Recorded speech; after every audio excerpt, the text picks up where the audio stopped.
नमस्कार मंडळी, जय महाराष्ट्र. आपण स्वागत आहे आपल्या योजना कॉर या लोकप्रिय युट्यूब चॅनलवरती.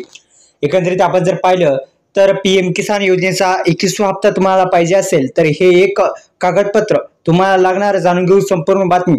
व्हिडिओ आवडल्यास लाईक करा, चॅनलला सबस्क्राईब करायला विसरू नका. अखेर शेतकरी बांधवांच्या खात्यामध्ये आता 21वा हप्ता येणार आहे. 21व्या हप्त्यासाठी आपण जर पाहिलं तर हा लाभ मिळवण्यासाठी शेतकऱ्यांना फार महत्त्वाचं म्हणजे मित्रांनो तुम्हाला एक डॉक्युमेंट लागणारच आहे, कारण की यासाठी आपल्याला ते डॉक्युमेंट काढणं पण फार महत्त्वाचं होतं. आणि एकंदरीत आपण पाहिलं तर महाराष्ट्रातील शेतकऱ्यांना एक महत्त्वाची बातमी आहे.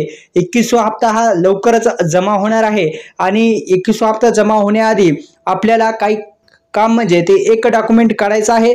तर व्हिडिओला लाईक करा, चॅनलला सबस्क्राईब केलं नसेल तर सबस्क्राईब करायला विसरू नका.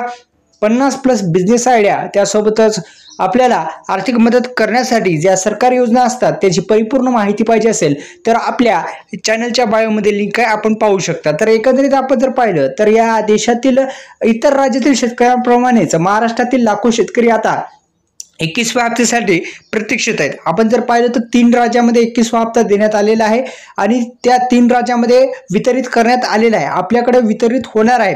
त्यासाठी मित्रांनो तुम्हाला मी जे सांगेल ते गोष्टी करायच्या आहेत. महाराष्ट्रातील पात्र शेतकऱ्यांना हा लाभ ऑक्टोबर 2025च्या माध्यमातून मिळण्याची शक्यता आहे.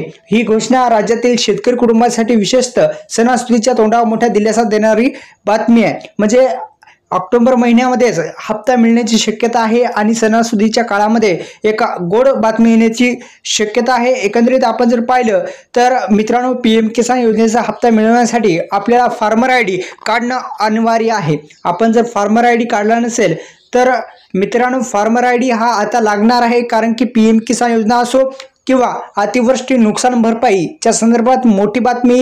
राज्य सरकारने निर्णय घेतला की KYC वगैरे करण्याची गरज नाही. थेट तुम्हाला जी फार्मर आयडी काढली आहे त्यानुसार जे पैशाचं वाटप आहे ते थेट आधार संलग्न बँकेमध्ये होणार आहे. तर आपल्याला फार्मर आयडी हा महत्त्वाचा आहे. फार्मर आयडी लागणार आहे. धन्यवाद. जय शिवराय.